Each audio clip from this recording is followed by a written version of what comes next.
There we go. All right. Well, we're live finally. Right. That was painful. You got the right hand on? Yep. Oh. Is that the one you wear to the strip club? No. No. I go bald headed. You go. Well, hi, Ruby. Today we're going to talk about animals. Do you know anything about animals? A little. Ruby, I love you. But so anyway, bird flu has hit a major dairy herd. Yes. Should we be concerned as consumers of milk? You don't need to be concerned about milk if you are purchasing pasteurized milk. People that choose to consume raw milk, it isn't only a risk about bird flu. There's a risk of a number of things, such as salmonella, which is in the environment, Campylobacter, and yes, But you grew up with raw milk. Well, I grew up till I was 14 with raw milk, and I don't think they had an angle on all the diseases they do now, and I never got sick on it. But my mother, being the forward-thinking woman she was, who was a college graduate in 1934, which was rare. Yes, and she ordered from Montgomery Ward's a home pasteurizer. And after that, our milk was always pasteurized. And of course, being on a dairy farm, we could drink as much milk as we wanted. Sounds bright. Maybe we need to. I'm gonna maybe turn on a light over here. Okay. I'll be right back. So, bird flu can get humans, right? Yes. Now, the thing that's different about this particular bird flu is that the thing is that the original flus that was around, it was an H1N1, H being histidine and N meaning, I got a mental blank right at the moment, but it's H1N1. And then there was an H1N3 and several different things like that. And what it amounted to is there was times that a vaccine against H1N1 wasn't going to protect against these others. Well, now this one that's affecting the country now, that's particularly getting wildlife. And we're talking about Canadian geese and deer and this sort of thing. Wild turkeys? Wild turkeys. And the thing is, it's an H5N1, which is very different than what's been in the past. And consequently, there hasn't been any vaccines for it or anything like that. And when it gets in a dairy herd, it doesn't kill cows, but it makes them produce low levels of milk. And it's very difficult for a dairy farmer, if his cows get that, is that milk production really gets poor. And the thing is, for cows that are in the first 100 days of their lactation, when their milk production gets suppressed, you don't get it back. Sure, they'll recover and get over the flu, but they'll continue to produce at a much lower level than what they were before they got it. And they're constantly cycling in new cows. Yes. In other words, large herds might have 20 calves born in a day. Now that means 20 cows calving or 50 cows calving. And those new cows, after they've calved, get moved into a early lactation group, or in other words, they got several different ways of doing this, but they are exposing other cows to what they had in what's called the close-up pen. In other words, these cows, close-up pen refers to cows that are about to birth the calf and haven't yet. That sounds so. So humans can get the bird flu. Oh, no question about it. Yeah. Well, there was a huge dairy operation that I saw and it was on 60 Minutes. No, was it? Yeah. And yeah. What are you up to, Ruby? Up to no good. So anyway, okay. So one of the things we're going to talk about today is some of the diseases that you've dealt with and some of the diseases we have to be concerned with dairy cows. So Okay. the two predominant diseases right now for dairy cows are or what are some of the things that you have dealt with? Well, the thing is of course to be concerned about bird flu, but their mammary infections is a big issue in the dairy farm, and dairy farms that are able to, they've got to be very particular or very fussy about the way the cows are milked and their environment and this sort of thing. And then mammary infections, mastitis, isn't an issue. But if you don't do a whole bunch of things to make sure that it is, and a dairyman doesn't, and we're talking about clean environment for them to lay in. We're talking about clean environments when they come to the milking parlor for milk to be harvested or be harvested by a robot. And by the way, there are robotic milking systems that a cow can They're volunteer. pretty amazing. They're pretty amazing. They can volunteer to be milked whenever they want, up to maybe 4 or 5 times a day.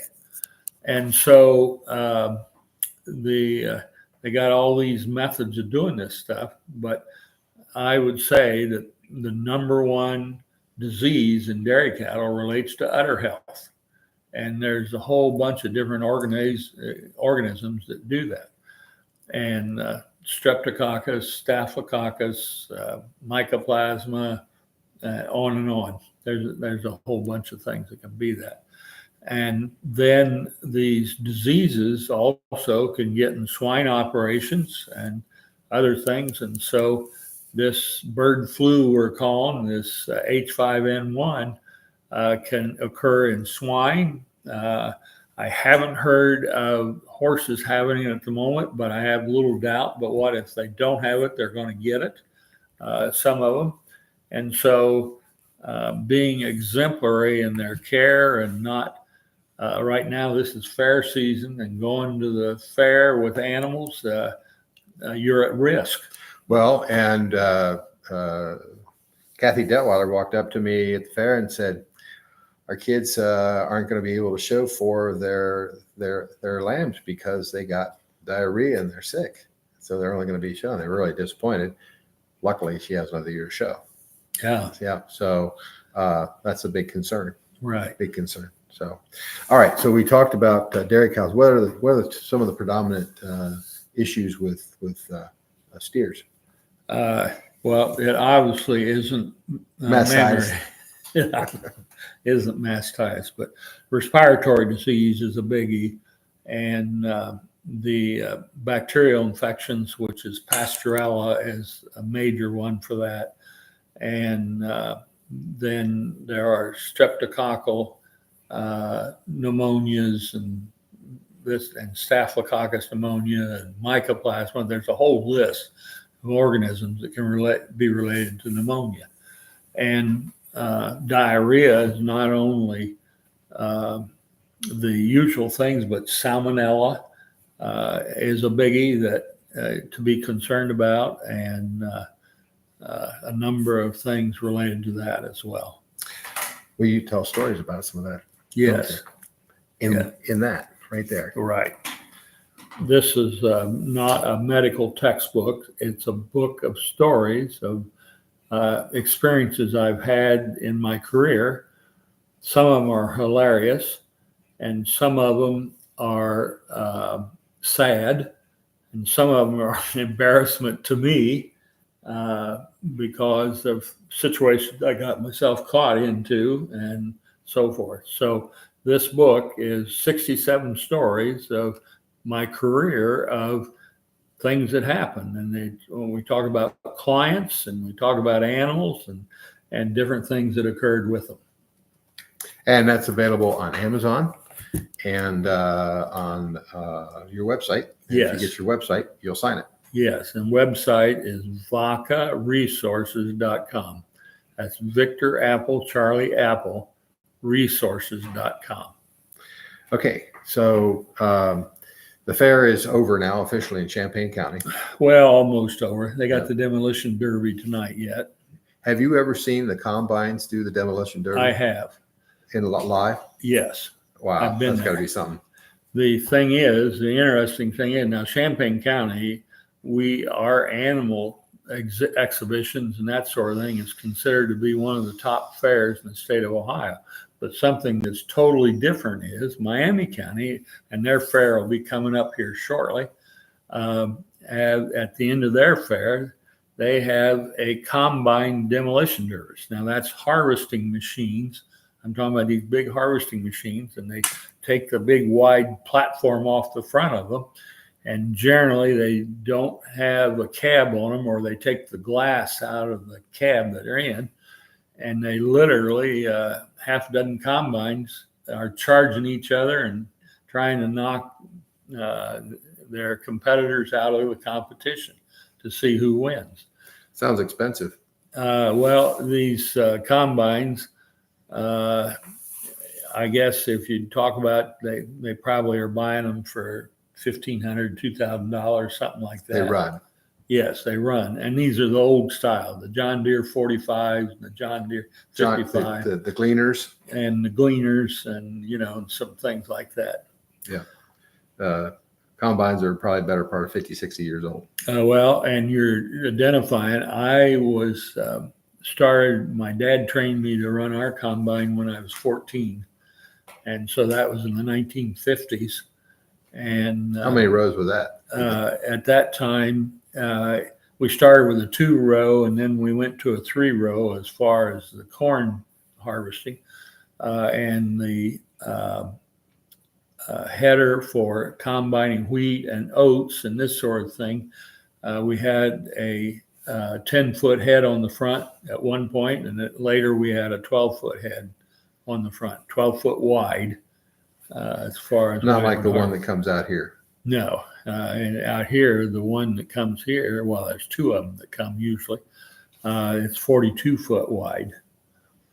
So, little difference in. Well, and they're all computerized. Everything is on there, and it's on GPS, and the operator just watches the control panels going across the field, and only needs to shut the automatic pilot off just long enough to turn around and head it the opposite direction, and then flip on the robotic control, and it'll run itself back across the field.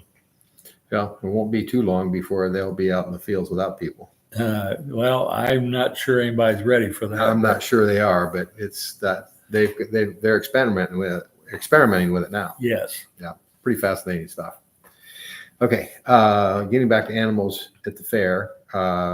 So what are some of the predominant diseases in sheep that you've seen over the years? Well, the thing of it is, related to the fair, is respiratory diseases. They are ruminant animals. That means they've got 4 stomachs, just like a cow has. And so many of the same diseases, respiratory infections, pneumonia, again with Pasteurella or the Mannheimia, or one of those infections. And so that's the thing. They also can get salmonella. Also will tell you that sheep parasites, internal parasites, worms, and this sort of thing can be a major issue. And it's important to have a deworming program established with a veterinarian on when is the best time to deworm and which dewormers to use and how often and things like that. We see a lot of it if you're on YouTube, you see a lot of abscesses, veterinarians treating abscesses. Yeah. Was that a big issue for you when you were actively seeing animals here a couple of years ago? It was, yes, it was part of the practice, and some of it occurred due to wounds on animals, and they would get infected. There is, in those days, it was called Corynebacterium pyogenes, and then its name changed to Actinobacillus, and now it's Truparella. But the thing is, abscesses are an issue that can occur, and often I was called to drain an abscess on an animal that might be unsightly. Yep, and some of them can have a fair amount of fluid in the abscess. Oh, One of the best cases, best in terms of descriptive, is one of the best cases I ever had is I had a call to a farm. They had 3 dairy herds scattered on different farms, and this individual was a herdsman. He was a Kentucky boy, and he was kind of toothless and chewed tobacco and smoked cigarettes. And Doesn't sound like he had a long life. he was milking the cows, and he called me on a Sunday night and said, Wait till the last minute. I've got a cow that she's limping, and would I come look at her? Well, in hindsight, I probably wouldn't have had to, but I went because when a client calls you on a Sunday or in the middle of the night, And you think it's serious. yes. And so I go out, and here's this big framed Holstein cow with a mammary gland on her. You can't see. I mean, this mammary gland was big as a wash tub, huge mammary gland. And he was standing there chewing his tobacco and said, she's got a laceration. And I looked on the bottom of her udder, and there was a hunk of tissue about this long hanging out of the bottom of it. Now, I've never seen an abscess do that. Generally, if you get an abscess to rupture or lacerate or whatever, just pus runs out. And so the thing is, I told him I needed to remove that piece and see what's going on with it, because I was looking at how big this udder was and you know, and things like this. And so I got some surgical tools out and went back in, and I pulled this hunk of tissue out about that long, and it just came out. It wasn't attached to anything, and there was a slit in the bottom of her udder like this. Well, it was an abscess, and the whole udder was an abscess, and 5 gallons of pus, I'd estimate, run out on the floor between us. I had my boots on, fortunately. Thank goodness. And Thank goodness it didn't get in your boot. yeah, I mean, it was a huge amount, at least 5 gallons. That's 5 gallons is a jug, like Yeah, bigger than a gas can. that big around, and it's, And the thing is, her udder was huge, and it went, and it was a little skinny thing when all the pus got out. was she able to milk?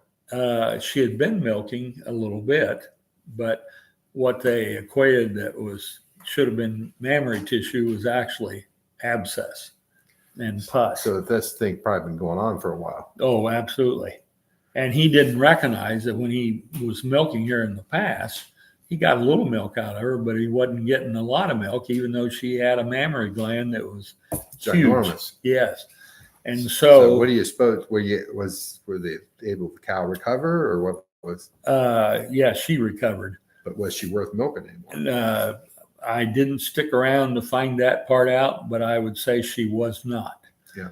And so the thing is, now the end of this story is that all that pus runs out. I mean, I just never have seen that much pus come out of one abscess.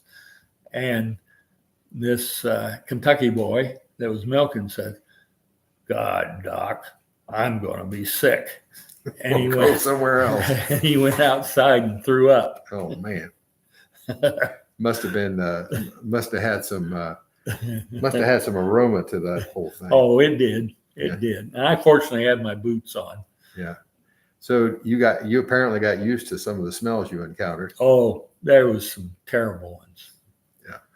Well, I know we encountered some, and I was handed a jar of Vicks Vapor Rub to put underneath my nose to kind of counteract some of it. Yeah. So yeah, once upon a time I went and collected dead bodies, but we won't go there. Yeah. Yeah.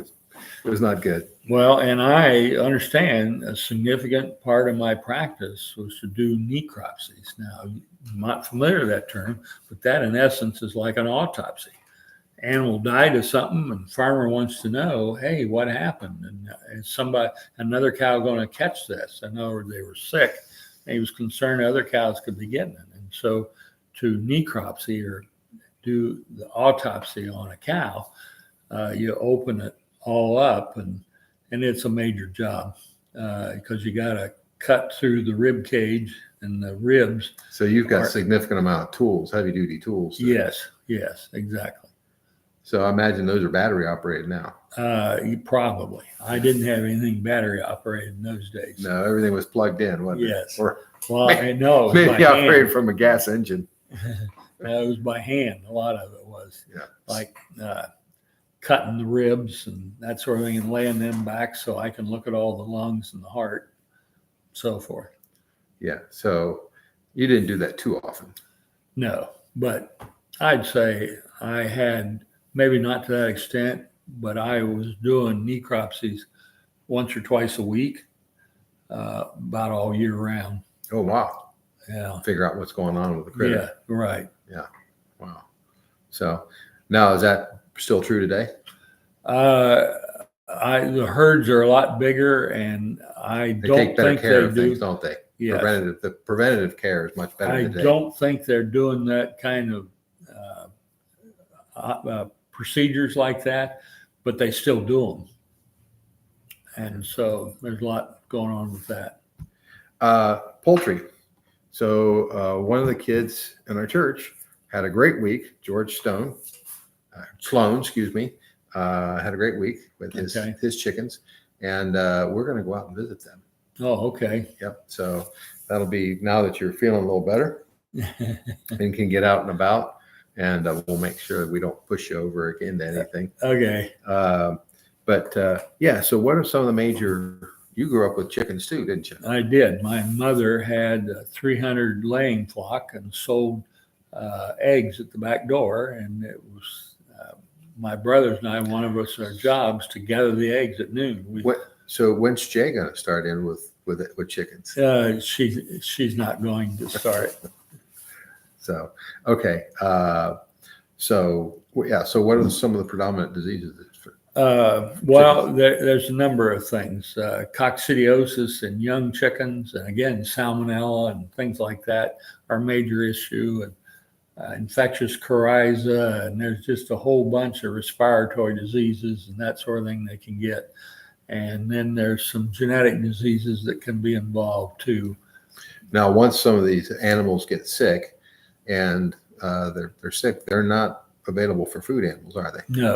No, positively not. None of them do. Now, in the case of chickens, and I got to put a disclaimer in here, unless you're a veterinarian that specializes strictly in poultry, veterinarians rarely do necropsies or autopsies on chicken.